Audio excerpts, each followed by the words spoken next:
we're back. Or whatever.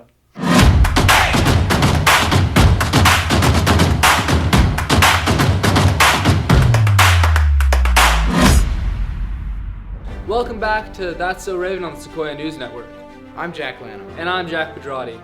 This news show is a way that we can bring you guys at home a piece of Sequoia while we can't all be here. The coronavirus is a serious thing. Please do your part by staying home and wearing a mask. We are all in this together. And now over to Annika with the weather. Thanks, Jack. It's smoky, it's hot. Stay inside, wear a mask. Back to the studio. And now, to Taramir Field for our sports report.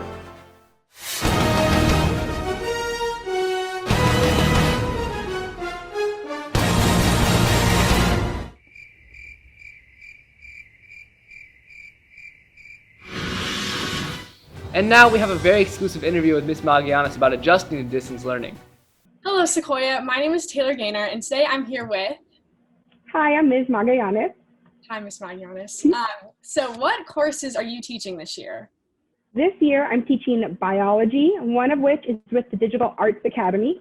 And then I'm also teaching Avid Freshmen, which is my first time with Avid Freshmen. We'll go together for 4 years, and they're the class of 2024. Awesome. So is it mostly freshmen that you're teaching or students of all? Oh, yeah. It is like 90% freshmen, which is totally new to me. I was really actually scared. It's intimidating because none of their pictures are on Infinite Campus.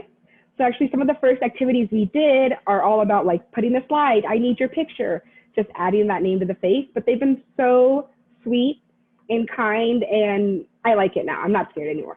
Oh, awesome. That's good.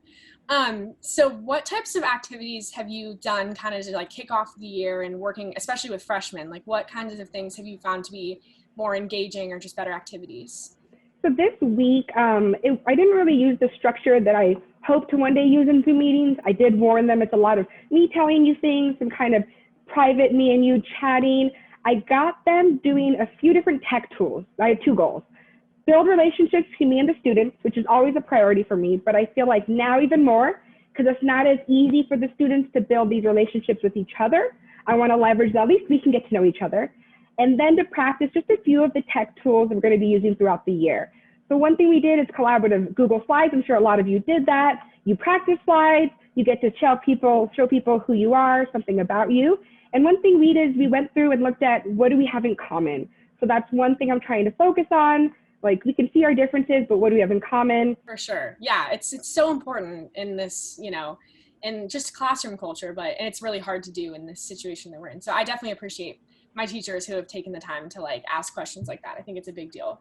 And then from a teacher standpoint, what do you think are ways that we as students can work to bond with our teachers and with like our fellow peers in this virtual setting? So you definitely need to leverage any office hours, whether they're small group or these one-on-one appointments.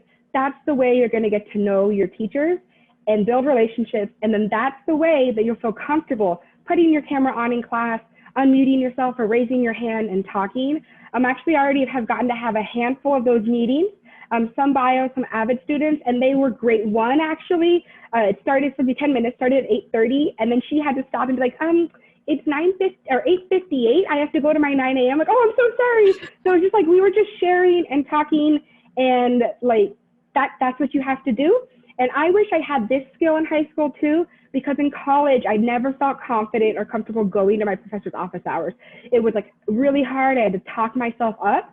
So hopefully doing this now, when hopefully you feel comfortable or will feel comfortable with us, builds really good habits where you develop this one-on-one relationship with your professors. For sure. Yeah, that's even helpful for me. And have you found any like positive things for you as a teacher during distance learning? So I keep telling myself this and other teachers and students, so like it's like fake it till you make it. I hope it's true one day, but it is big changes mean big opportunities.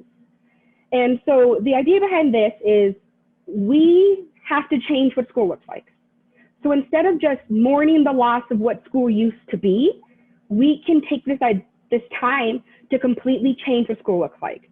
And that starts with, just thinking about, I think about myself as a teacher. I can reassess, like, why did I become a teacher? What are my values? Who are the teachers? What's the teacher I want to be? Who is that teacher? And then how can I make science relevant and accessible for all students. Things that I worry that maybe get lost as you're just doing day-to-day work. And more teachers at Sequoia as a group too are taking this chance to really change what public education looks like at Sequoia. We can address systemic racism. We actually have already had some professional development, some working groups addressing these issues, talking about and working to enact more equitable practices and dismantling white supremacy in our school system. So we're taking the big change. And I mean, if a lot of the things we're normally kind of restricted by, if those things are gone, then let's just see some silver lining if we can. Totally. And then lastly, is there any words of wisdom or pieces of advice or just anything you want to tell Sequoia students or the Sequoia community right now? Yeah, I've been pushing out like positive vibes and love and acknowledging that things are really hard, but then we can do hard things. That I and all your teachers believe in you. And even this week, we've been talking about how we're already so proud, like the engagement, the taking risks, the kindness has become so much more evident in this first week. And we're just really, excited and optimistic. So you can do hard things, you'll make it. And then also follow me on Instagram because that's one place I'm actually loving it. I just really brought it back to life kind of when we shut down last quarter. And I have a lot of previous students connecting with me. I get to hear when people are starting school. And then of course, it's a place where my current students can reach out.